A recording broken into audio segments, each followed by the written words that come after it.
As I promised earlier in the week, I've been thinking and thinking and thinking about what the message is, what we need to learn from the horrible Pittsburgh Massacre, the worst anti Semitic attack in the history of the United States. And let me say loud and clear, I'm not a prophet, lo navi, velo ben navi. But I'm just doing my responsibility as to see what I can learn and what I have to fix. And everyone else should do the same. And I'm just sharing with the ideas that I came up with. And maybe it could help someone else also. But everyone has to do their own thinking and their own analysis and look for a message for them. And I stress, everyone has to look for a message for themselves. We're not coming to Chas v'sholom say why any tragedy befell any one of the 11 victims. Kulam Kedoshim, they all died al Kiddush Hashem. It's none of our business. Our business is to take responsibility for ourselves, right? We don't know why anything happens to anyone else because we don't know what's really going on with anybody else. Right? We don't know. We don't follow them around 24/7. We don't know what goes on in their private life. We don't know what goes on behind closed doors. We don't know and we can't know. All right? Our responsibility when we say we have to make a cheshbon hanefesh is literally us. Take a hard look at ourselves, who we do know, or at least could know if we take an honest look at ourselves.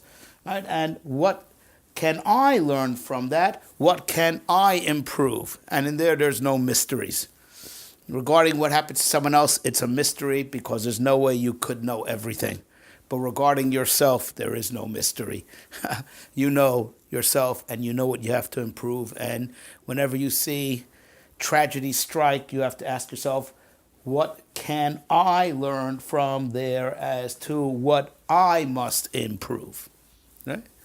So that being said, I want to share with you what I learned. And I'm sharing it with everybody because I think other people might find it meaningful, or at least it could trigger other thoughts that will help you find something that you will find meaningful for yourselves. What do we know about this terrible tragedy? The most basic facts. We know that this terrible massacre happened in a shul, a Beit Knesset. Right? It makes no difference what the details are. We're talking about the rough concepts, the overall general concepts. Generally speaking, without getting into details, it happened in what we would call a Beit Knesset. It was during a bris milah, right? Without getting into the details of what actually went on, right? And it happened on a Shabbos, right? Just working with the raw concepts of Beis HaKnesses, Mila, Shabbos, and then the perpetrator was a very interesting creature, if we could say it. I guess that would be the right way to say it if it wasn't so tragic. He was a real androgynous, a kvi, Suffolk Chaya, Suffolk Behema, right? In the sense that he was a real kilayim. He was a real shatnez, right? He was an interesting composite of opposites. Right, in the sense that he Yamach Shemo, you would say he's a alt-right nationalist, technically, right? Especially as he was venting about the migrants, the invading the country. Right? But on the other hand, he hated Trump, very anti-Trump, didn't vote for Trump, doesn't own any Trump paraphernalia. All right. So that's very interesting, and therefore, you have the crazy situation that's going on. The left blaming the right, and the right blaming the left for this terrible massacre. Right? So the right and left playing the blame game, and it was perfectly possible for each side to play the blame game because this guy doesn't fit neatly into either category. Not a leftist, but not pro-Trump either. And I think there's something, to learn from all this, which I want to share, at least for myself, that I learned for myself, and what I learned for myself, I want to share with you. All right, so let's just analyze the raw concepts, the general concepts, I mean to say, of Mila, Shabbos, and Beis Knesses. There's a very interesting common denominator between all these three ideas. Right? First of all, Bris Mila, right? Which is the one that's most obvious, and then we'll extend it to the other two. What's most obvious about Bris Mila is, as the Rambam writes in the Moreh Nevuchim, he gives more than one reason for the mitzvah of Bris Mila, but one of them, which he says perhaps might be the greatest reason, even greater than the other reason that he starts off with over there, see there, right, is that it is a sign that you belong to the Kahal HaMa'aminim. We wear a badge that we belong to a group. So it's an identification mark of belonging to a group, the group that believes in God, and believes in the one God, right? The group that was founded by Avraham Avinu. Right? So it's a badge that we belong to the group, the Kahal HaMa'aminim, the group of believers. Right? It's a membership sign. And with this Rambam, I explain a very interesting halacha that we have by Bris Mila that we don't have by other positive commandments. Right? We know that the primary responsibility to give a Bris Mila is upon the father of the baby. Right? So it's an interesting halacha. He defaults on his responsibility. Or God forbid, the child's an orphan, the father died and wasn't able to. So Bezdin, right, the local rabbinical court, will take care of it and make sure he has a bris milah, v'lo yanichu orel b'Yisrael. To quote the Lashon Rambam, they should not let there be a single orel, uncircumcised male, in Klal Yisrael. Now it's very interesting that we don't find that Bezdin steps in to fulfill other mitzvos aseh for a person who failed to do them. Right? It's a very interesting idea that Bezdin, by bris milah, right? And I'm very happy to be corrected by it. But let's say if a father doesn't do pidyon haben, there's no halacha of that Bezdin will do the pidyon haben. Right? That child will have to take care of it himself when he grows up and be poda himself from the Kohen, as an example. Right? It's dafka by bris milah, and I think the explanation, for aside the fact that it's learned out from a pasuk, right? Obviously, right? It's derived from a pasuk, but the philosophy behind this halacha that Bezdin steps in is because Bezdin represents the Jewish collective. Bezdin is leadership. Right, especially in this day and age where we don't have a king, Bezdin, represents the people, the power of the people. Right, so and their legislative authority is that's why they have legislative authority. They represent the people themselves. That's why they have legislative authority over the people. They represent the power of the people. Since bris milah has a communal aspect to it, because it's the badge that you belong to the community of believers. That's why Bezdin, which is the embodiment of the community, right?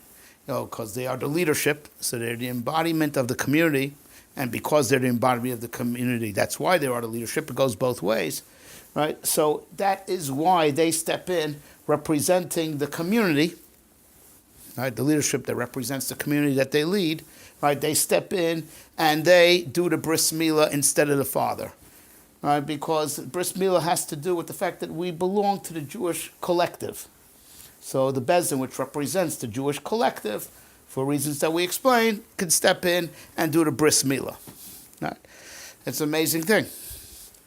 And that's something well known, and we mentioned this in our other recording that we put out immediately after the horrific news. Right? But as we mentioned, the bris milah is, it's very, very direct to the Jewish identity. The Gemara, the Mishnah says in the Dorim that all Jewish people, generally speaking, are called mahul, called circumcised. Even if one Jew technically did not circumcise because it was dangerous for him to undergo that procedure, Meisu Echav Machos Bil. He had brothers that died from a procedure, so we're not going to take a risk with him. But he's still called a mohol in Hilchos Nedarim. If a person takes a neder, that he's not going to have any pleasure from anyone that's mohul. He's usher in all Jews. The term bris milah is it's a generic term that is almost synonymous with being Jew. And it's for this reason that we mentioned, because the idea of a bris milah is that a person belongs to the Jewish collective, right? Belongs to the klal, and that is a good explanation behind why Bezdin can now step in and give the child a bris milah. Bezdin representing Klal Yisrael.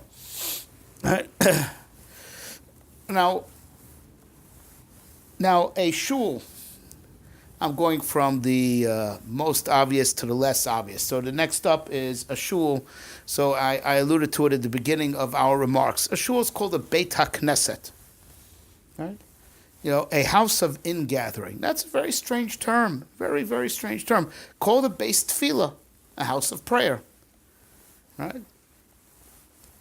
Right, but it's not called that, right? We know that's where we daven, but it's called a Beit Knesset. It's called throughout Chazal and in the poskim. But what concerns us is that Chazal, are very exacting in their lashon. Right? It's called a Beit HaKnesset, right? And this has to do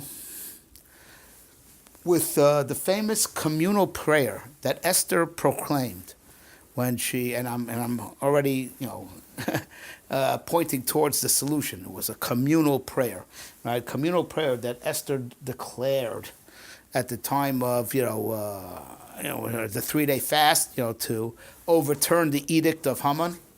Lech kenois es kol Yehudim, right? Gather together all the Jewish people. Gather them together, right? Right. So what's written in the Svarim, I do believe it's in the Maral. It's in the Maral, I say, and it's in the Talmidei Harashba, with Rabbeinu Bechaye and elsewhere. I saw this idea that the power of a shul, which is the reason why prayer is so potent there, right? Is that a shul is a place of ingathering. Right? When we are under the roof of one shul, it's a knisa. We have all gathered together, right? And it awakens the power of the Jewish collective, right? That's the power of Tefillah B'tzibur. Tefillah B'tzibur, we know, even though, so let me illustrate with something that everyone probably knows, but nonetheless, right? Let's say no one gathers in shul. 100 separate people will daven in each one in their own house at the same time. 100 people in 100 different houses will daven all at the same time, right? That's the way it is in one city, right? And it's 100 people, right? And in another city, under the roof of one shul, right, only 10 people daven together, right?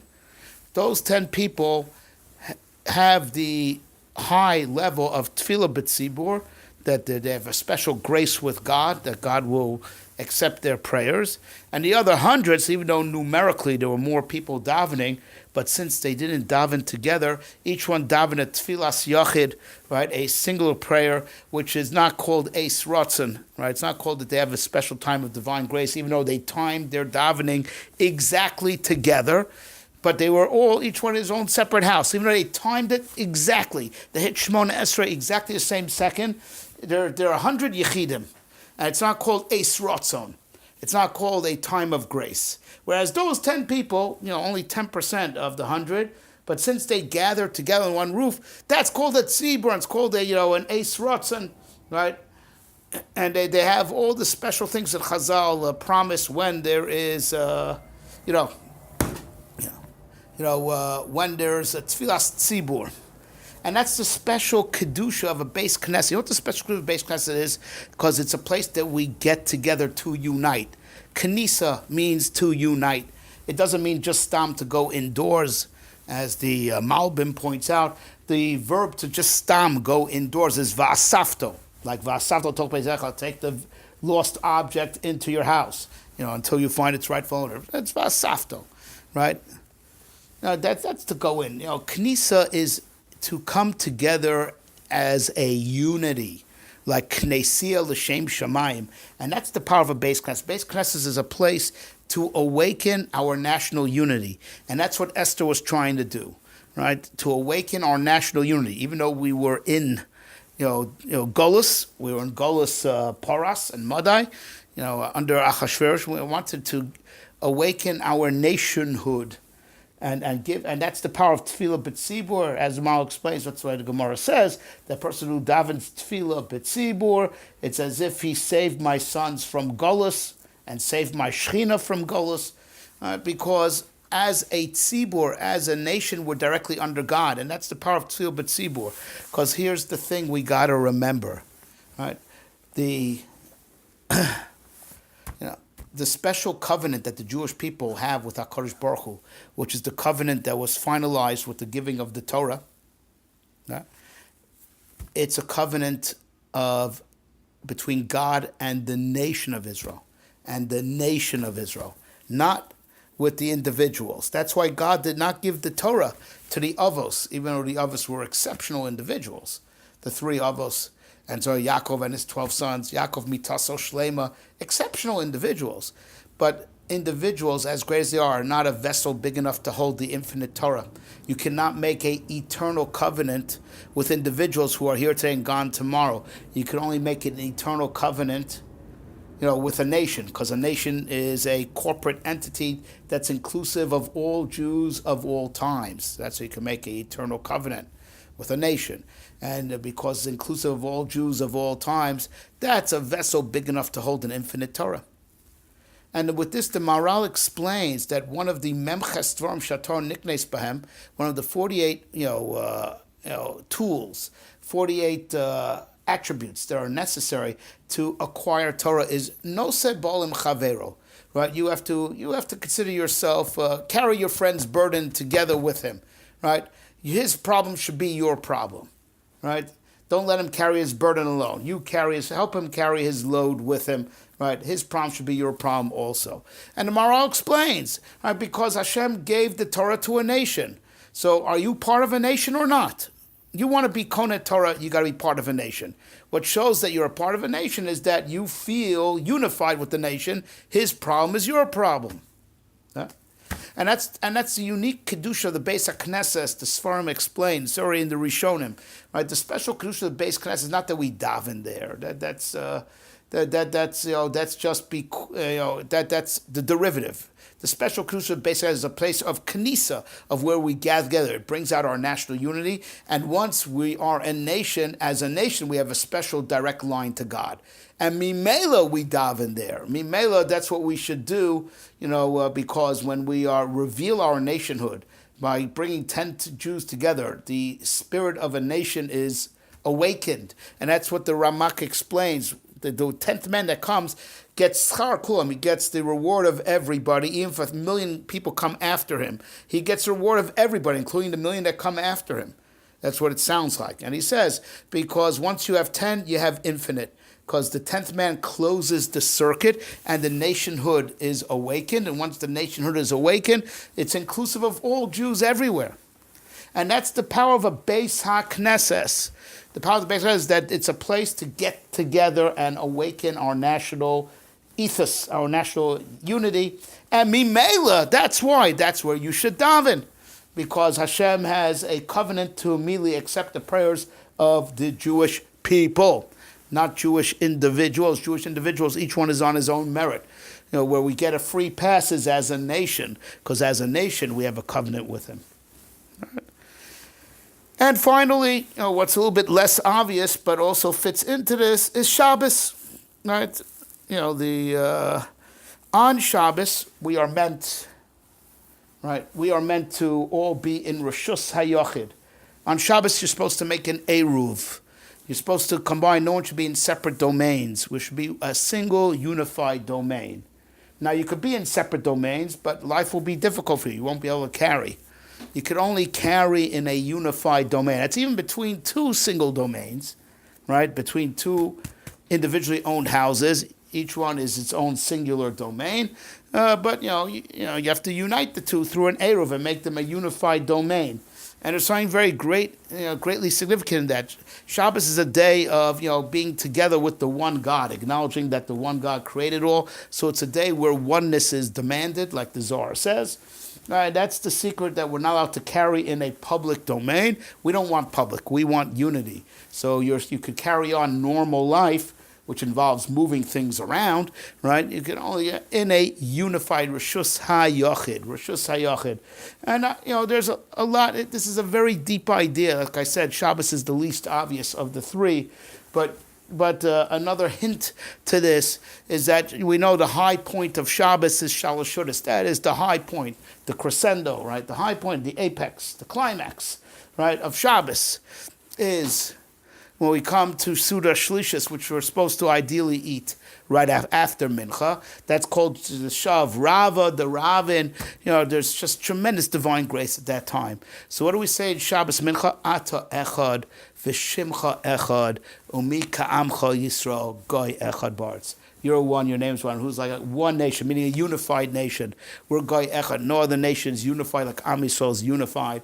And that unity that we have, that special bond that there is between Jews, is a spiritual bond that comes from God's one name, which is the Torah, which comes from God himself, who is one. Right? That's revealed on Shabbos. And with this, we could understand a Gemara. There's a Gemara in Yevamos Daf Yud Daled. And we're going to refer to that Gemara, in a minute, we're going to just dwell on that Gemara for quite a while. Right? But the Gemara over there says, the Gemara is talking about the Isra of Losis Godedu. Right? The prohibition, we should not allow the Torah to splinter into separate religions. So even though there's machlokes, inevitably, Beis Shammai, Beis Hillel is the example over there the Gemara is dealing with. Right? We have to take care, Losis Godedu, Lotasu, Agudos, right? Don't splinter to separate groups. Don't let the Torah splinter into different religions. Got to keep it unified. So even if there's going to be dispute, right, and all types of machlok, differences of opinion, make sure it stays one religion, despite the differences of opinion.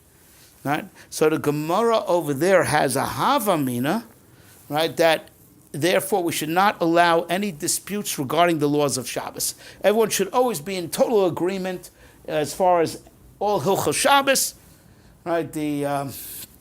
Right. So like the case in point of the Gemara was, there was a machlokas Rabbi Elazar and the Chachamim. Rabbi Elazar holds that, not only does bris milah, interesting, it has to do with the tragedy. Bris milah is docha Shabbos. You could do a bris milah on Shabbos, like what happened in Pittsburgh.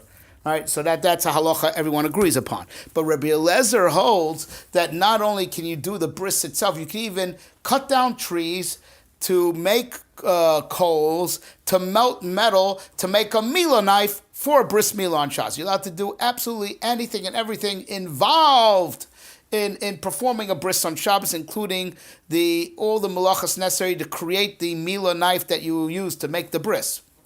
Right? Obviously, we don't paskin that way. Right? So now the Gemara explains that, that machlokes endured because Rabbi Elazar he was rabbi of his town, and in his town they did his way, and everywhere else did else. Yeah, and that's how, and that's a way that we get around the prohibition of not letting the Torah splinter, right, is, makomos shiny, right? Different towns are allowed to have different rulings, right? Which is the case today.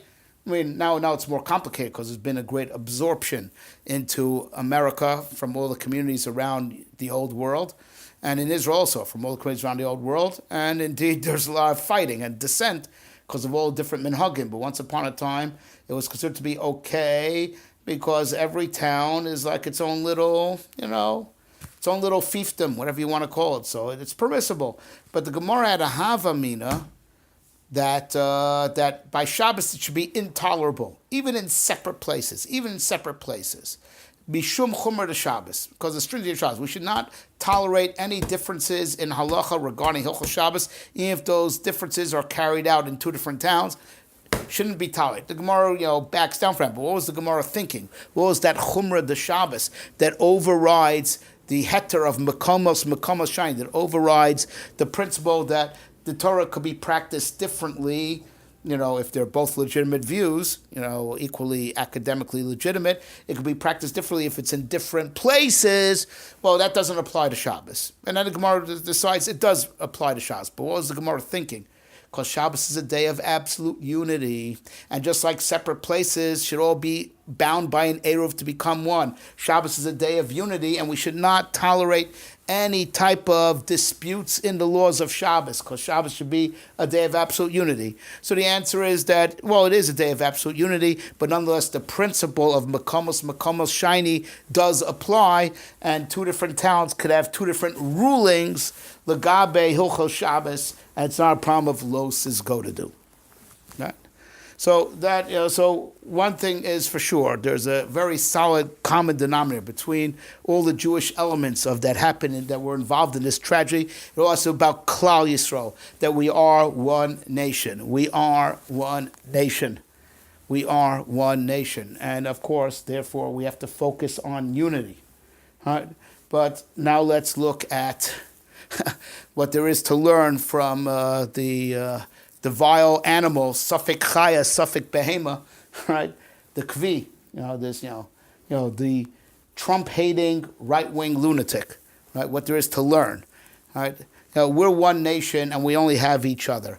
We don't have, in the long term, we don't have friends, not on the right and not on the left, right? I know I issued another audio, which I do not regret anything I said there, because as I stressed over there, for the time being, in my opinion, and I'm going to get more about the concept of my opinion in just a second.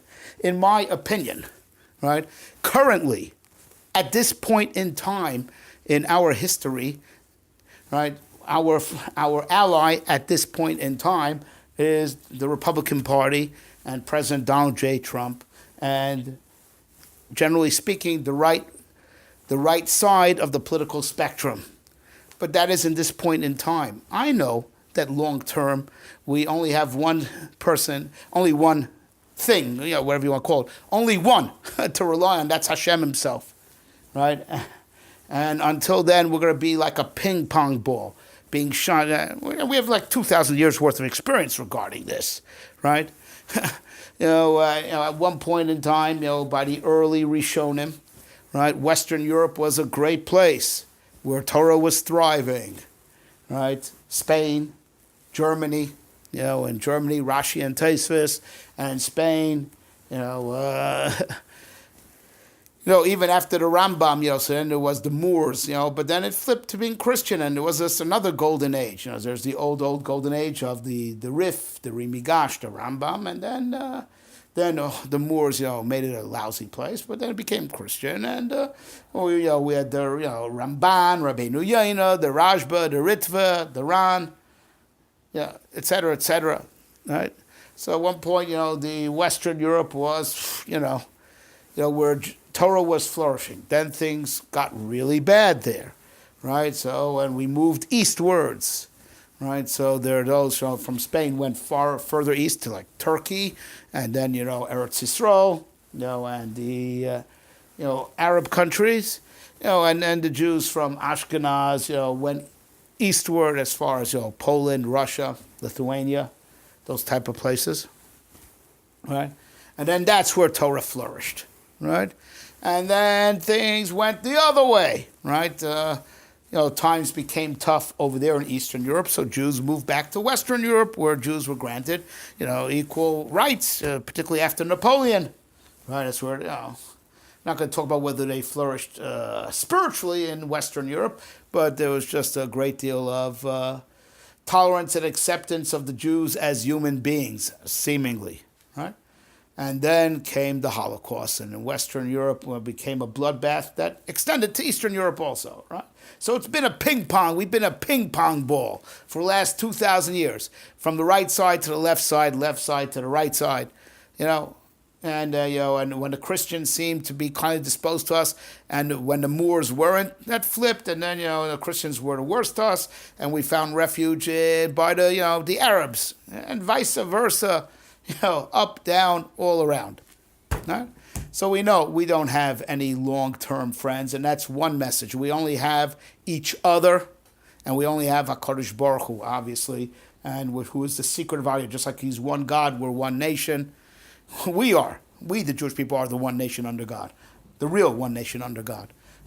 And he's the only one, he's the only one that we can rely on, and we only have each other. And even though I do not regret a thing that I said, I still hold that at this point in time, we are our current allies in America and worldwide is the right wing of the spectrum.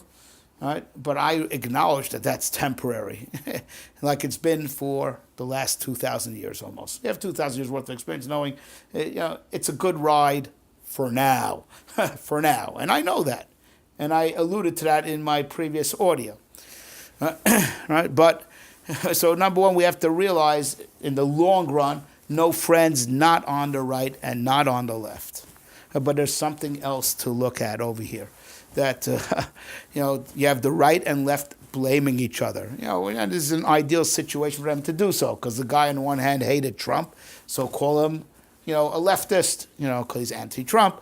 The left say, well, he's a neo-Nazi, white supremacist, so he's on the right.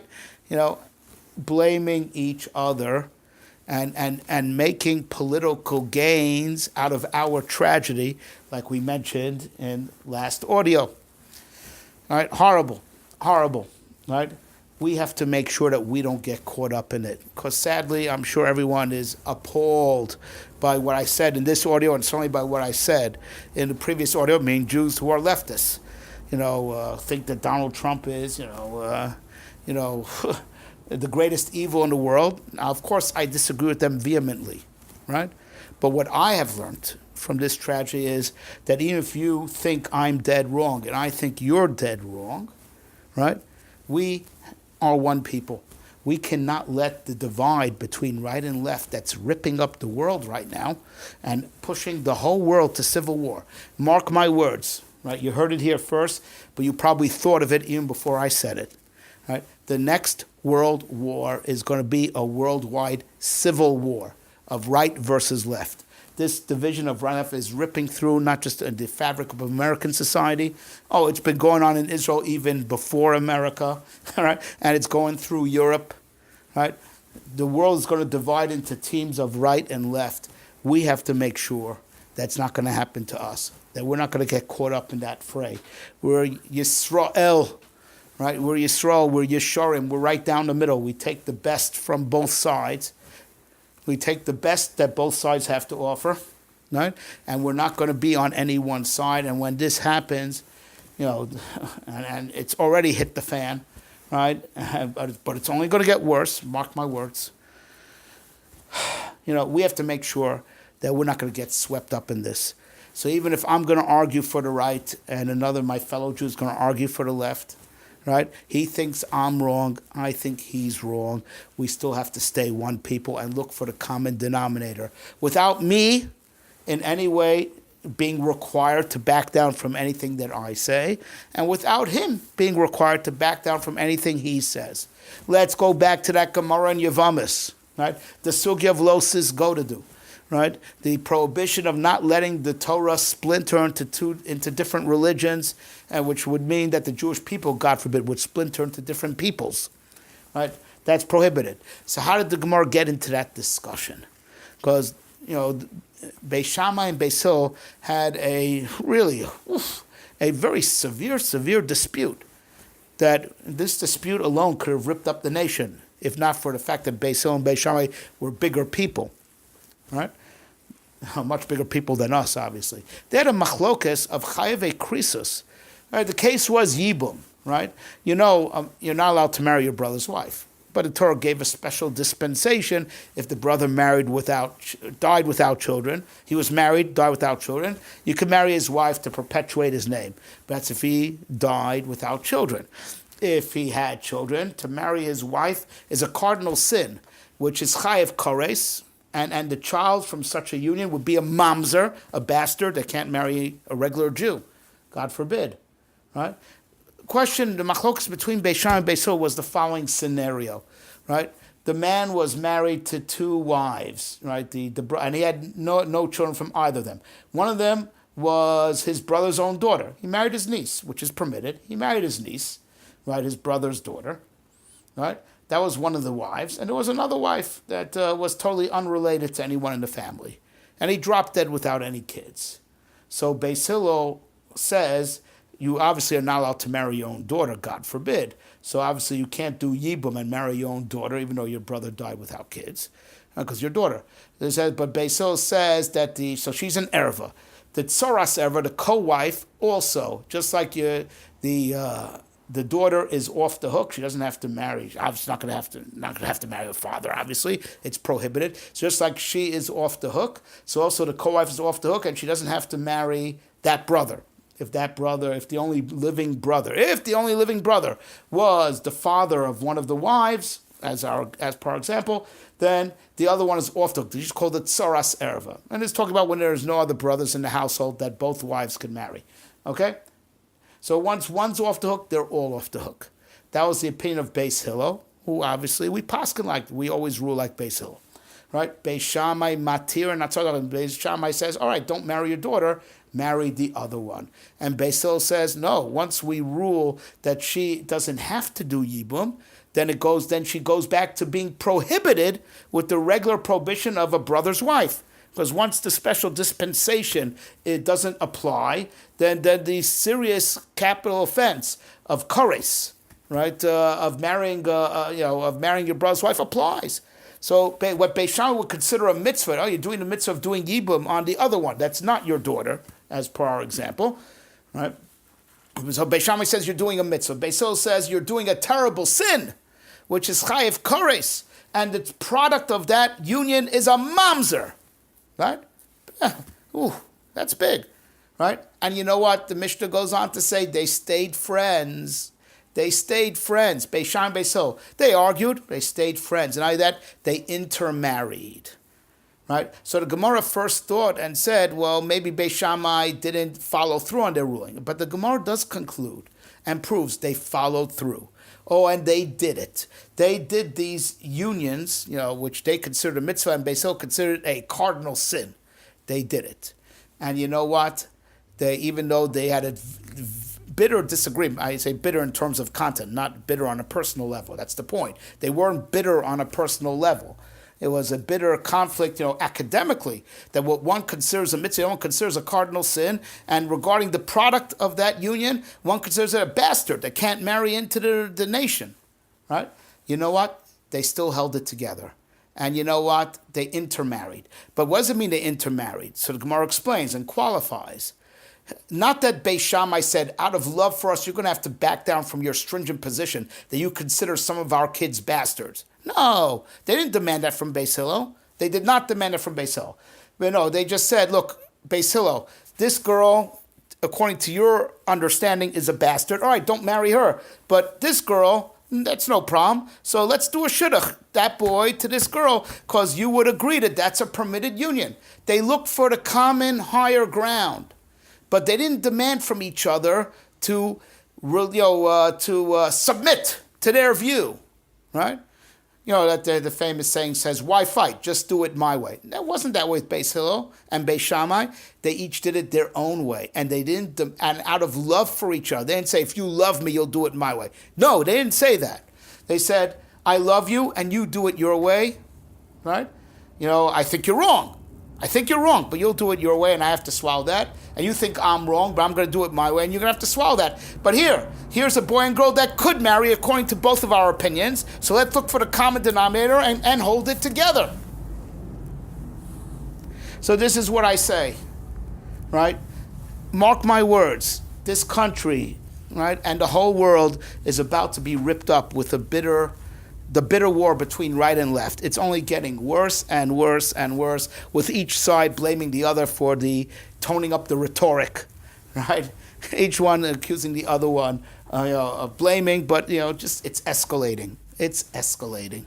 And even though I firmly believe at this point in time we have to throw in with the right, throw in Trump, and I think anyone who thinks otherwise is dead wrong, and is doing something that's going to be if he does otherwise and throws in with the left, he's going to bring about the fall of America and the fall of and ruin the security. I think that, but I have to swallow the fact that there are Jews that disagree with me, right, and think I'm dead wrong and I'm the one that's destroying society, right? I believe in the Torah min hashamayim, and I believe in all the unapologetically in all the mitzvahs of the Torah, including the ones in Sefer Vayikra, Book of Leviticus, right? That the liberals would say are terribly, insensitively intolerant. I don't care. I believe it's the Word of God. And I'm unapologetic about it, just like I'm unapologetic, Lahavdil, right? Unapologetic about the fact that, we have to throw in, at this point in time, I stress, at this point in time, long term we only have God. Long term we only have each other, and that's my point. But I believe at this point in time we're throwing it the right side, right? The people on the left, Jews on the left, have to swallow that and accept me for who I am. And I have to swallow the fact that they disagree with me on these very fundamental issues, political issues, and even more fundamentally on Torah issues. I got to swallow that. There's nothing I can do about it. I have to swallow that, just like they have got to swallow the fact that I think the way I do, and we have to find the higher common ground. Because real love is not to demand that the other one give in to your point of view. Real love is to accept the person for who they are. And if that person also is reciprocating with real love, he accepts you for who you are, and you look for the common ground. Beis Shammai and Beis Hillel had this bitter, I say bitter on an academic, philosophical level, a terrible thing. Is it a chiyuv kars or is it a mitzvah? That's big. That's it. A machlokas doesn't get more polarized than that.